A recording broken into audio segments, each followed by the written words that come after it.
আগেই বলছি এটা পুরান খেলা, প্রভু বদল হয়েছে মাত্র।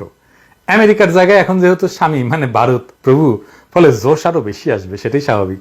আপনাদেরকে মনে আছে এক জঘন্য নাটক সাজায় মামুনুল হক সাহেবকে গ্রেপ্তার করা হয়েছিল, যেটাতে তিনি সাথে সাথে জামিন পাওয়ার কথা, তেমন একটা মামলাতে অনেকদিন জেল খাইটা মাত্র কিছুদিন আগে তিনি বাইর হয়েছেন। ওনার অপরাধটা কি ছিল?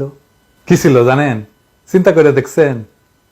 আমি খুঁজে বের করছি ওনার অপরাধ কি ছিল। প্রথম অপরাধ, বাবরি মসজিদের আদলে ঢাকাতে বাবরি মসজিদ তৈরির ঘোষণা দিছিলেন তিনি। শুনেন। বাবরি মসজিদের জন্য আমাদের হৃদয় কাঁদে। বাবরি মসজিদকে আমরা কোনোদিন ভুলতে পারবো না। ইতিহাসের অমলিনী এই ইতিহাসকে, এই অমলিন অধ্যায়কে ইনশাআল্লাহ কেউ মুছে ফেলতে পারবে না। বাবরি মসজিদের চেতনাকে জাগ্রত রাখার জন্যে, বাবরি মসজিদের চেতনাকে আগামী প্রজন্মের মধ্যে ছড়িয়ে দেওয়ার লক্ষ্যে আমরা চিন্তা করেছি, উদ্যোগ নিয়েছি যে আমাদের জামিয়াতুত তারবিয়ার ক্যাম্পাসে নির্মিতব্য মসজিদটি বাবরি মসজিদ নামে ইনশাআল্লাহ আমরা নির্মাণ করব।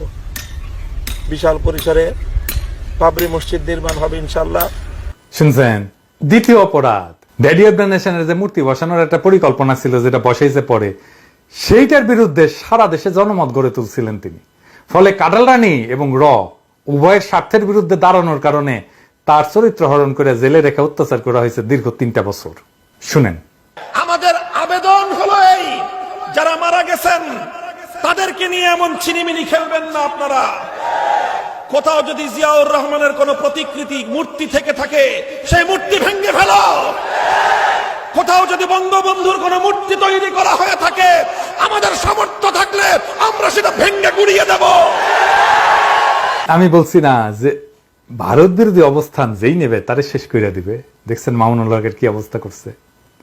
এইবার আমরা বাংলাদেশে জঙ্গিবাদের কাঠ চালুর নাটকটার একটা ঐতিহাসিক পরম্পরা এক নজরে দেখে নি।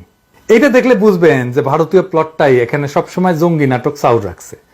এইটা অনেকদিন আগের পরিকল্পনা। ফলে আমাদের ভারত খেদাও আন্দোলনের স্বার্থেই সব বিষয়কে চিহ্নিত করতে হবে, কোনো কিছুকে আমরা বিচ্ছিন্ন কইরা দেখব না। আসেন আমরা এই পরম্পরাটা দেখি। আজকের দিনের তরুণরা হয়তো এটা জানেন না, সেজন্য এটা বলে দেওয়াটা জরুরি।